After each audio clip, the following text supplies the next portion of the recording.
Suami tentaraku yang dingin. Terima kasih yang sudah setia menonton channel kami. Semoga diberikan kesehatan dan kelancaran rezekinya. Bab 16. Kemeja cakar yang senada. Ingat, kamu harus dandan yang cantik saat di pernikahan Rani. Soalnya, di sana ada cewek koat yang selalu mental-mental di sisi suami kamu.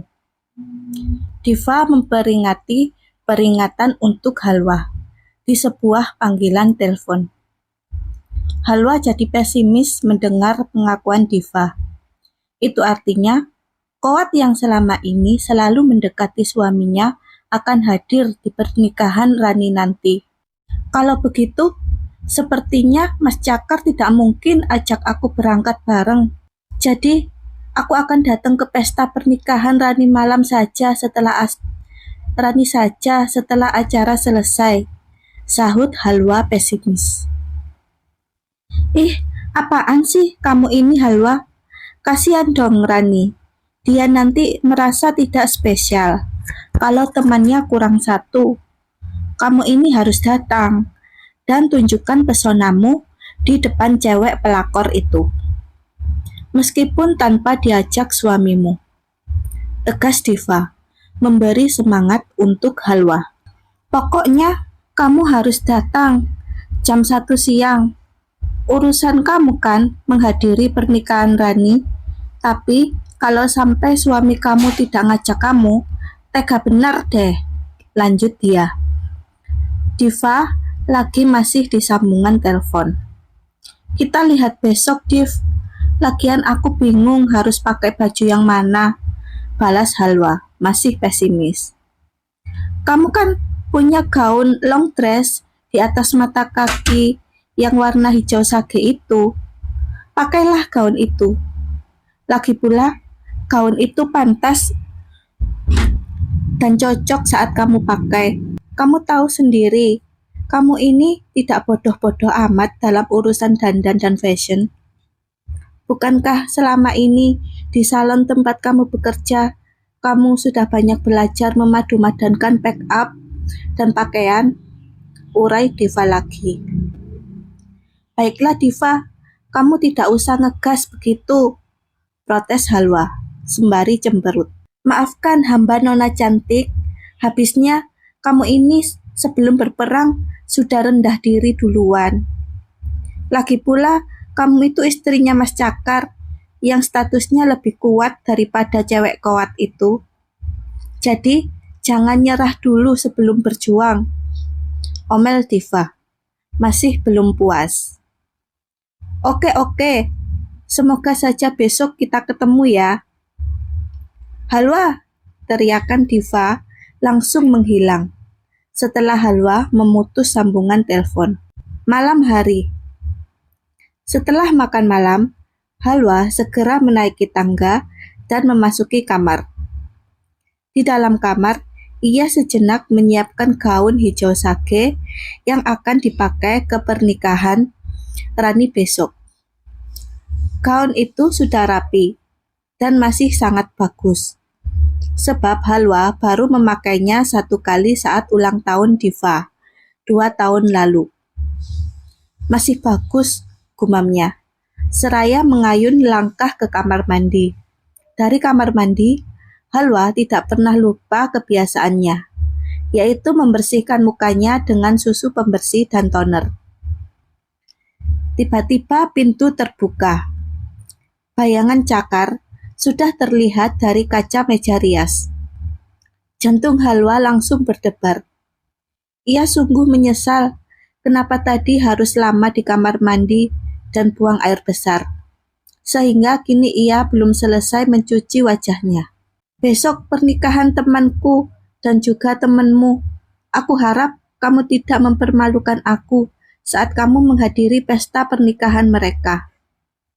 Tiba-tiba Cakar berbicara yang mampu mengenyakkan dada Halwa seketika. Belum apa-apa, Cakar sudah menudingnya kalau dirinya bisa saja mempermalukan Cakar di pesta itu. Meskipun Cakar tidak secara langsung mengatakan demikian. Kita tidak perlu pergi bersama-sama, Mas. Kalau kamu merasa malu. Tugas Halwa, sembari berdiri dan bermaksud menaiki ranjang. Bagus kalau kamu tahu diri. Ucapan Cakar semakin menusuk ulu hatinya. Tanpa perasaan, dia tega berkata begitu. Aku tahu diri, karena aku bukan seorang cewek berseragam, seperti yang selama ini kamu dekati. Balas Halwa, lagi berusaha menumpahkan sakit hatinya karena ucapan Cakar.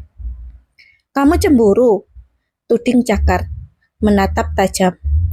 Tidak, hanya menyayangkan saja. Kenapa seorang perempuan single masih rela mengejar lelaki yang sudah beristri? Padahal dia berseragam dan pasti berpendidikan tinggi. Balas Halwa, seraya menaiki ranjang dan berbenah. Air mata yang sempat ingin jatuh dipaksanya untuk tetap di sudut mata dan tidak tumpah di depan Cakar. Cakar tidak membalas. Dia mendengus, seraya melangkahkan kaki menuju kamar mandi. Beberapa saat kemudian, Cakar keluar, menarik lampu sehingga lampu berubah 5 watt, dan menaiki ranjang. Sementara, Halwa yang sudah berbaring lebih dulu, masih susah untuk memejamkan mata dan ngantuk. Dia justru baru saja menyelesaikan tangisan singkatnya, saat Cakar masih di kamar mandi. Tiba-tiba sebuah tangan menggerayang di punggung Halwa, lalu memeluknya. Halwa sungguh terkejut. Tidak salah lagi, Cakar pasti mau minta jatah. Sayangnya, akibat ucapan Cakar tadi, Halwa masih sakit hati dan terpaksa berbohong.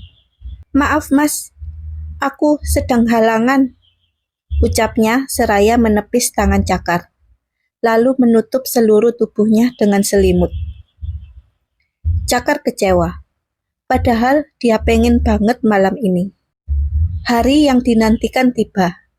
Jam menunjukkan pukul 12 siang.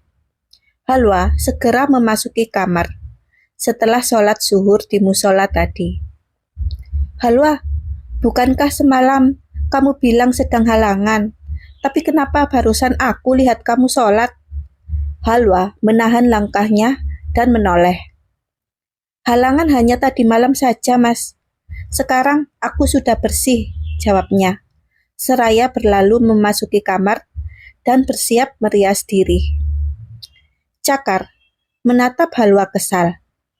Namun, sepertinya tidak ada waktu lagi untuk marah. Cakar menyusul ke kamar.